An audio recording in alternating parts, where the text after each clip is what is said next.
We just watched those epic moments in the House of the Dragon's most recent episode, Episode 3, but have we all gotten over them yet?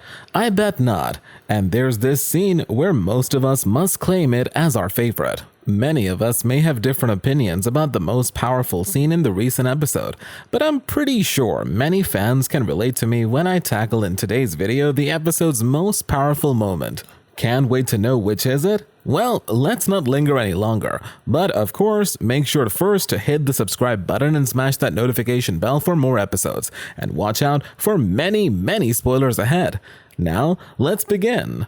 Game of Thrones on HBO has always had a keen eye for battle. The program's large-scale battles were almost always the showstoppers, despite the fact that the smaller battles, like the Hound taking on Brienne of Tarth, were frequently fascinating. The in-between, however, was a feature that the show consistently lacked. Thankfully, House of the Dragon has already provided us with the first outstanding medium-sized fight from the Game of Thrones series in just 3 episodes.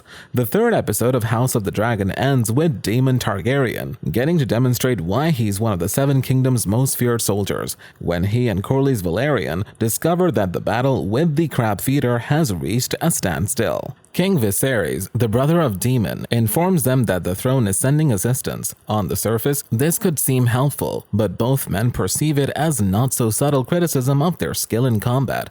They therefore come up with an all-or-nothing strategy, while keeping its goals a secret from both the adversary and the House of the Dragon audience.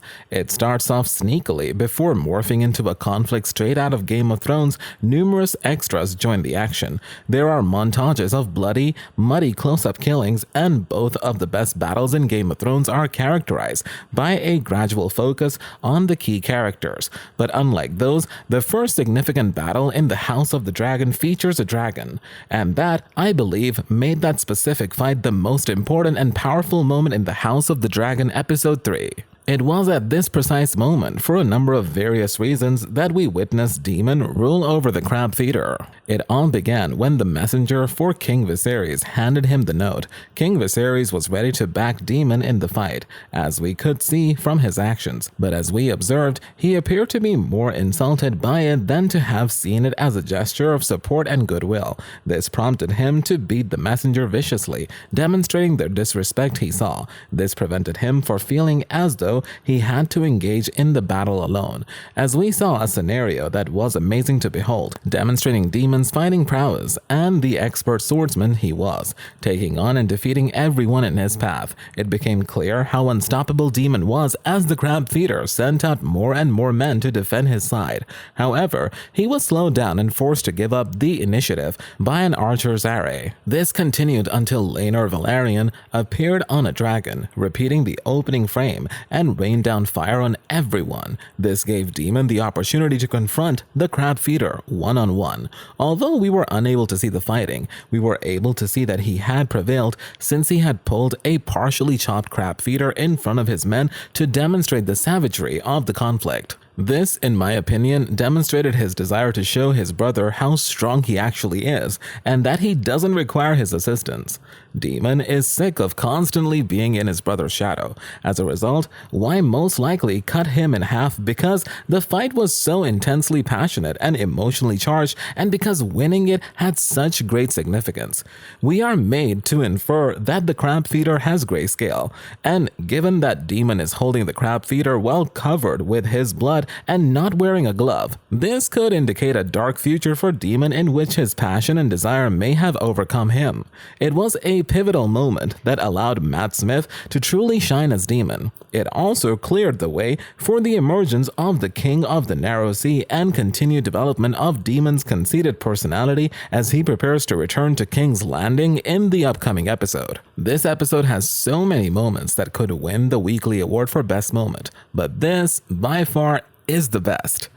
Corlys and Daemon may have taken the initiative in the battle for the Stepstones, but Laenor Velaryon, riding in on his Dragon Sea Smoke, finally prevails. It also serves as the first indication of how much larger the size of House of the Dragon is than that of its predecessor.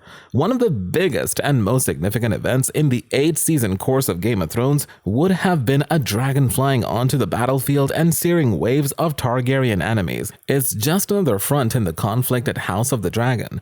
Everyone anticipates it, with the exception of the unfortunate Crabfeeder, may he rest in peace. In addition to Sea Smoke's appearance, the conflict itself provides insight into the potential size of House of the Dragon. The majority of Game of Thrones' most significant fights were segregated into separate episodes: Hard Home, King's Landing's Defense, the Wilding Attack on Castle Black, and the Battle of the Bastards all received the majority of an hour all to themselves. Even while some of the later fights in Season 7 and 8 were shorter clashes, none of them compared to earlier fights, and we easily exceeded by House of the Dragon's first foray into open combat. The battle for the Stepstones feel like the ideal length to demonstrate demons' foolish bravery and the dominance of dragons on the battlefield, whereas those conflicts frequently left underdeveloped and like they were cut down, possibly due to the cost of the dragon visual effects that were frequently involved in them.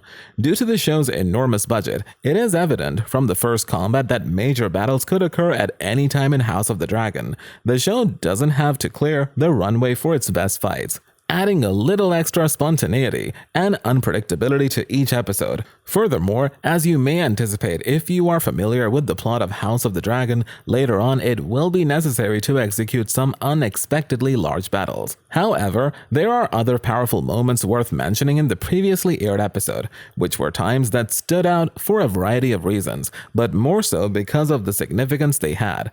When we watched the Crabfeeder inflicting harm on a person, that was one of the moments that nearly won the prize for most powerful. The struggle at the Stepstones and the tremendous amount of destruction it was creating were both depicted in the opening sequence, along with the number of flames that were visible in the pitch-black surroundings.